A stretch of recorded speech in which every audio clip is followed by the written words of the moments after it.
Ketegangan antara Iran dan Amerika Serikat kembali memasuki fase berbahaya ketika pernyataan keras pejabat senior Iran, Hassan Rahimpor Azgadi, muncul di tengah gelombang protes nasional yang mengguncang Republik Islam tersebut.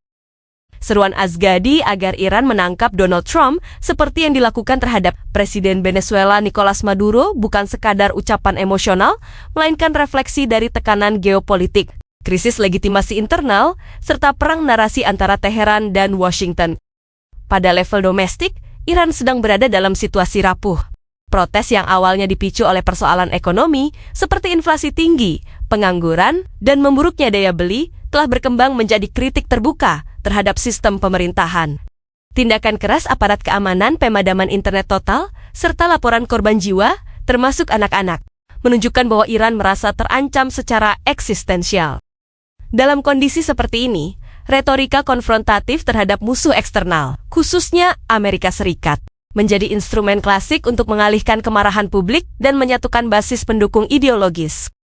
Pernyataan Azgadi harus dibaca sebagai bagian dari strategi tersebut. Ia bukan pernyataan kebijakan resmi negara yang realistis untuk dilaksanakan, melainkan simbol perlawanan ideologis terhadap Washington.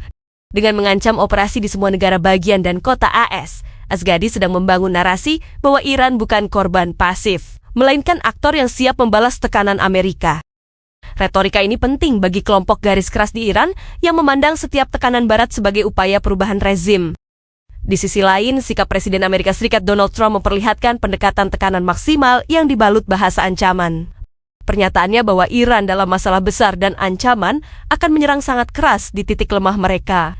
Jika terjadi pembunuhan massal demonstran, memberi sinyal bahwa Washington memantau situasi dengan kepentingan strategis. Namun, Trump juga secara eksplisit menegaskan tidak akan mengerahkan pasukan darat, menunjukkan bahwa Amerika Serikat lebih memilih tekanan politik, sanksi, dan kemungkinan serangan terbatas daripada perang terbuka. Secara geopolitik, saling ancam ini memperdalam spiral eskalasi verbal yang berbahaya namun masih terkendali. Iran menggunakan ancaman ekstrem untuk menunjukkan keteguhan dan mengintimidasi lawan, sementara AS memanfaatkannya untuk memperkuat narasi bahwa Teheran adalah aktor destabilitas global. Bagi Washington, retorika Iran justru menjadi amunisi diplomatik untuk memperketat sanksi, menggalang dukungan sekutu Barat, serta memperkuat aliansi regional anti-Iran, khususnya dengan Israel dan negara-negara Teluk. Keseluruhan dinamika ini menunjukkan bahwa pernyataan Azgadi bukan pemicu konflik langsung, tetapi indikator betapa dalamnya krisis yang dihadapi Iran. Ancaman terhadap Trump adalah simbol ketegangan struktural yang lebih besar.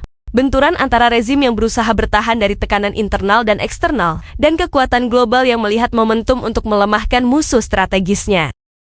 Selama protes berlanjut dan respons represif terus terjadi, retorika ekstrem semacam ini kemungkinan akan semakin sering muncul, bukan sebagai rencana aksi nyata, tetapi sebagai cermin ketidakstabilan geopolitik yang kian mengkhawatirkan.